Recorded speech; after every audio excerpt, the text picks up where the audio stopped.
जय श्री राम। स्वागत है आपका रामचरितमानस के वीडियो सीरीज़ में। इस अंक में आप सुनेंगे बालकांड के ये प्रसंग। राजाओं से धनुष न उठना, जनक की निराशाजनक वाणी और श्री लक्ष्मण जी का क्रोध। आइए कथा प्रारंभ करते हैं। राजा जनक का प्रण है कि शिवजी के कठोर धनुष को आज इस राज्यसभा में जो भी तोड़ेगा, तीनों लोकों की विजय के साथ ही उसको जानकी जी बिना किसी विचार के हठ पूर्वक वर्ण करेंगी। प्रण को सुनकर बहुत से राजा इस कोशिश में लग जाते हैं कि किसी प्रकार से उस धनुष को तोड़ें और सीता जी से विवाह करें। वे मूर्ख राजा तमतमा कर धनुष को पकड़ते हैं, परंतु जब नहीं उठता तो लज्जा कर चले जाते हैं। मानो वीरों की भुजाओं का बल पाकर वह धनुष अधिक अधिक भारी होता जाता है।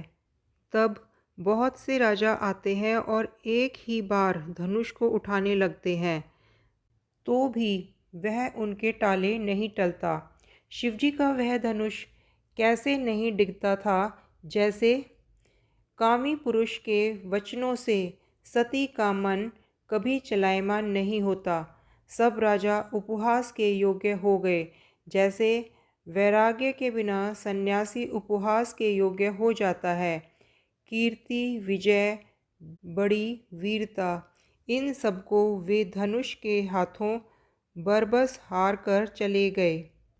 राजा लोग हृदय से हार कर श्रीहीन हो गए और अपने अपने समाज में जा बैठे। राजाओं को देखकर जनक अकुला उठे और ऐसे वचन बोले जो मानो क्रोध में सने हुए थे। मैंने जो प्रण ठाना था उसे सुनकर द्वीप द्वीप से अनेकों राजा आए। देवता और दैत्य भी मनुष्य का शरीर धारण करके आए तथा और भी बहुत से रणधीर वीर आए, परंतु धनुष को तोड़कर मनोहर कन्या, बड़ी विजय और अत्यंत सुंदर कीर्ति को पाने वाला मानो ब्रह्मा ने किसी को रचा ही नहीं। कहिए यह लाभ किसको अच्छा नहीं लगता, परंतु किसी ने भी शंकर जी का धनुष नहीं चढ़ाया। अरे भाई, चढ़ाना और तोड़ना तो दूर रहा, तिल भर भूमि भी छुड़ा न सका। अब कोई वीरता का अभिमानी नाराज न हो। मैंने जान लिया पृथ्वी वीरों से खाली हो गई। अब आशा छोड़कर अपने अपने घर जाओ। ब्रह्मा ने सीता का विवाह लिखा ही नहीं। यदि प्रण छोड़ता हूँ तो पुण्य जाता है, इसलिए क्या करूँ, कन्या कंवारी ही रहे। यदि मैं जानता कि पृथ्वी वीरों से शून्य है तो प्रण करके उपहास का पात्र न बनता। जनक के विचार सुनकर सभी स्त्री पुरुष जानकी जी की ओर देखकर दुखी हुए, परंतु लक्ष्मण जी तमतमा उठे। उनकी भौहें टेढ़ी हो गई, होठ फड़फड़ाने लगे और नेत्र क्रोध से लाल हो गए। श्री रघुवीर जी के डर से कुछ कह तो सकते नहीं, पर जनक के वचन उन्हें बाण से लगे। जब न रह सके तब श्री रामचंद्र जी के चरण कमलों में सिर नवाकर वे यथार्थ वचन बोले। रघुवंशियों में कोई भी जहाँ होता है उस समाज में ऐसे वचन कोई नहीं कहता, जैसे अनुचित वचन रघुकुल शिरोमणि श्री रामचंद्र जी को उपस्थित जानते हुए भी जनक जी ने कहे हैं।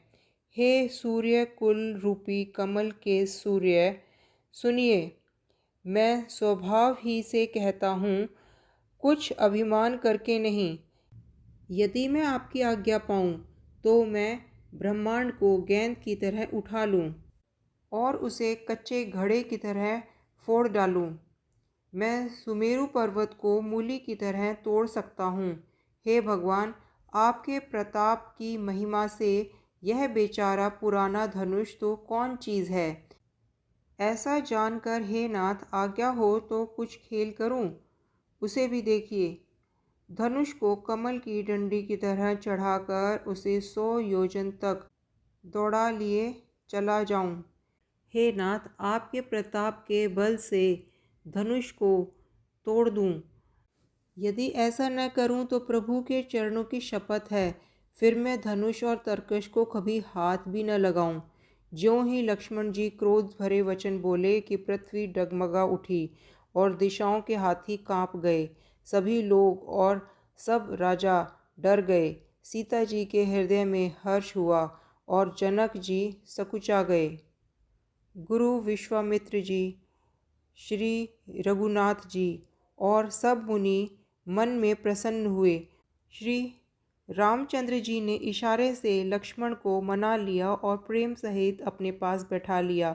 विश्वामित्र जी शुभ समय जानकर अत्यंत प्रेम भरी वाणी बोले, हे राम, उठो, शिवजी का धनुष तोड़ो और हे तात, जनक का संताप मिटाओ। गुरु के वचन सुनकर श्री राम जी ने चरणों में सिर नवाया। उनके मन में न हर्ष हुआ न विषाद, और वे अपने सहज स्वभाव से ही उठ खड़े हुए। मंच रूपी उद्यानचल पर रघुनाथ जी रूपी बाल सूर्य के उदय होते ही सब संत रूपी कमल खिल उठे और नेत्र रूपी भौरे हर्षित हो गए। राजाओं की आशा रूपी रात्रि नष्ट हो गई। उनके वचन रूपी तारों के समूह का चमकना बंद हो गया। अभिमानी राजा रूपी मुमुद संकुचित हो गए और कपटी राजा रूपी उल्लू छिप गए। मुनि और देवता रूपी चकवे शोक रहित हो गए। वे फूल बरसाकर अपनी सेवा प्रकट कर रहे हैं। प्रेम सहित गुरु के चरणों की वंदना करके श्री रामचंद्र जी ने मुनि से आज्ञा मांगी। समस्त जगत के स्वामी श्री राम जी सुंदर मतवाले श्रेष्ठ हाथी की सी चाल से स्वाभाविक ही चले। श्री रामचंद्र जी के चलते ही नगर भर के सब स्त्री पुरुष सुखी हो गए और उनके शरीर रोमांच से भर गए। उन्होंने पितर और देवताओं की वंदना करके अपने पुण्यों का स्मरण किया। यदि हमारे पुण्यों का कुछ भी प्रताप हो तो हे गणेश गोसाई रामचंद्र जी शिवजी के धनुष को कमल की डंडी की भांति तोड़ डालें। श्री रामचंद्र जी को वात्सल्य प्रेम के साथ देखकर सखियों को पास बुलाकर सीता जी की माता स्नेहवश बोली, ये वचन कहती है, हे सखी, ये जो हमारे हितु कहलाते हैं वे भी सब तमाशा देखने वाले हैं। कोई भी गुरु विश्वामित्र को समझाकर नहीं कहता कि ये राम जी बालक हैं, इनके लिए ऐसा हठ अच्छा नहीं। रावण और बाणासुर ने जिस धनुष को छुआ तक नहीं और सब राजा घमंड करके हार गए, वही धनुष इस सुकुमार राजकुमार के हाथों में दे रहे हैं। हंस के बच्चे भी कहीं मंदराचल पर्वत उठा सकते हैं। और तो कोई समझदार कहे या ना, राजा तो बड़े समझदार और ज्ञानी हैं। उन्हें तो गुरु को समझाने की चेष्टा करनी चाहिए थी, परंतु मालूम होता है राजा का भी सारा सयानापन समाप्त हो गया है। हे सखी, विधाता की गति कुछ जानने में नहीं आती। यूँ कहकर रानी चुप हो गई। तब एक चतुर राम जी के महत्व को जानने वाली सखी कोमल वाणी से बोली, हे रानी, तेजवान को देखने में छोटा होने पर भी छोटा नहीं गिनना चाहिए। कहाँ घड़े में उत्पन्न होने वाले छोटे से मुनि अगस्त्य और कहाँ अपार समुद्र, किंतु उन्होंने उसे सोख लिया जिसका सुयश सारे संसार में छाया हुआ है। सूर्यमंडल देखने में छोटा लगता है, पर उसके उदय होते ही तीनों लोकों का अंधकार भाग जाता है। जिसके वश में ब्रह्मा, विष्णु, शिव और सभी देवता हैं, वह मंत्र अत्यंत छोटा होता है। महान मत वाले गजराज को छोटा सा अंकुश वश में कर लेता है। हे देवी, ऐसा जानकर संदेह त्याग दीजिए।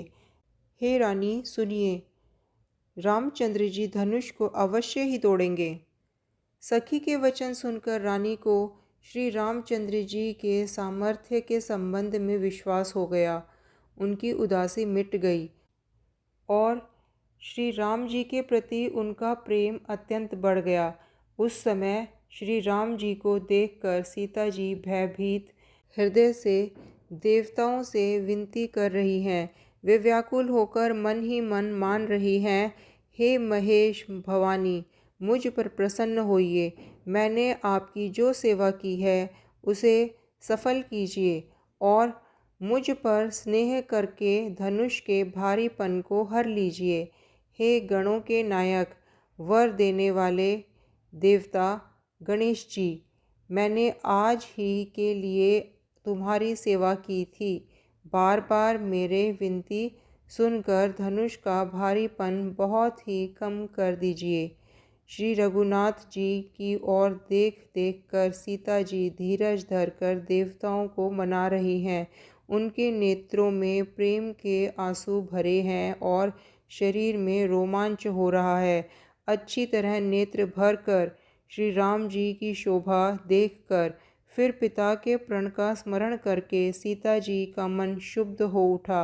वे मन ही मन कहने लगी, ओह, पिताजी ने बड़ा ही कठिन हठ ठाना है। वे लाभ हानि कुछ भी नहीं समझ रहे। मंत्री डर रहे हैं, इसलिए कोई उन्हें सीख भी नहीं दे पाता। पंडितों की सभा में यह बड़ा अनुचित हो रहा है। कहाँ तो वज्र से भी बढ़कर कठोर धनुष और कहाँ ये कोमल शरीर किशोर श्याम सुंदर। हे विधाता, मैं हृदय में किस तरह धीरज धरूं? सिरस के फूल के कण से कहीं हीरा छेदा जाता है। सारी सभा की बुद्धि भोली हो गई है। अतः हे शिवजी के धनुष, अब तो मुझे तुम्हारा ही आसरा है। तुम अपनी जड़ता लोगों पर डालकर श्री रघुनाथ जी को देखकर हल्के हो जाओ। इस प्रकार सीता जी के मन में बड़ा ही संताप हो रहा है। अपनी बढ़ी हुई व्याकुलता जानकर सीता जी सकुचा गई और धीरज धरकर हृदय में विश्वास ले आई कि यदि तन मन और वचन से मेरा प्रण सच्चा है तो श्री रघुनाथ जी के चरण कमलों में मेरा चित्त वास्तव में अनुरक्त है, तो सब के हृदय में निवास करने वाले भगवान मुझे रघुश्रेष्ठ श्री रामचंद्र जी की दासी अवश्य बनाएंगे। जिसका जिस पर सच्चा स्नेह होता है वह उसे मिलता ही है, इसमें कुछ भी संदेह नहीं है। प्रभु की ओर देखकर सीता जी ने शरीर के द्वारा प्रेम ठान लिया। कृपा निधान श्री राम जी सब जान गए। उन्होंने सीता जी को देखकर धनुष की ओर कैसे ताका जैसे गरुड़ जी छोटे से सांप की ओर देखते हैं। इधर जब लक्ष्मण जी ने देखा कि रघुकुल मणि श्री रामचंद्र जी ने शिवजी के धनुष की ओर ताका है, तो वे शरीर से पुलकित होकर ब्रह्मांड को चरणों में दबाकर ये वचन बोले, हे दिग्गजों, कच्छप, हे श्रेष, हे वराह, धीरज धरकर पृथ्वी को थामे रहो, जिसमें यह हिलने न पावे। श्री रामचंद्र जी शिवजी के धनुष को तोड़ना चाहते हैं। मेरी आज्ञा सुनकर सब सावधान हो जाओ। श्री रामचंद्र जी जब धनुष के समीप आए तब सब स्त्री पुरुषों ने देवताओं और पुण्यों को मनाया। सबका संदेह और अज्ञान, नीच राजाओं का अभिमान, परशुराम जी के गौरव की गुरुता, देवता और श्रेष्ठ मुनियों की भय, सीता जी का सोच, जनक का पश्चाताप और रानियों के दुख का दावानल, ये सब शिवजी के धनुष रूपी बड़े जहाज को पाकर समाज बनाकर उस पर जा चढ़े। ये श्री रामचंद्र जी की भुजाओं के बल रूपी अपार समुद्र के पार जाना चाहते हैं, परंतु कोई केवट नहीं है। श्री रामचंद्र जी ने सब लोगों की ओर देखा और उन्हें चित्र में लिखे हुए से देखकर फिर कृपाधाम श्री राम जी ने सीता जी की ओर देखा और उन्हें विशेष व्याकुल जाना। जय श्री राम। आगे की कथा सुनने के लिए देखिए वीडियो का अगला अंक। श्री राम कथा को श्रद्धापूर्वक सुनने के लिए आप सभी का बहुत बहुत धन्यवाद।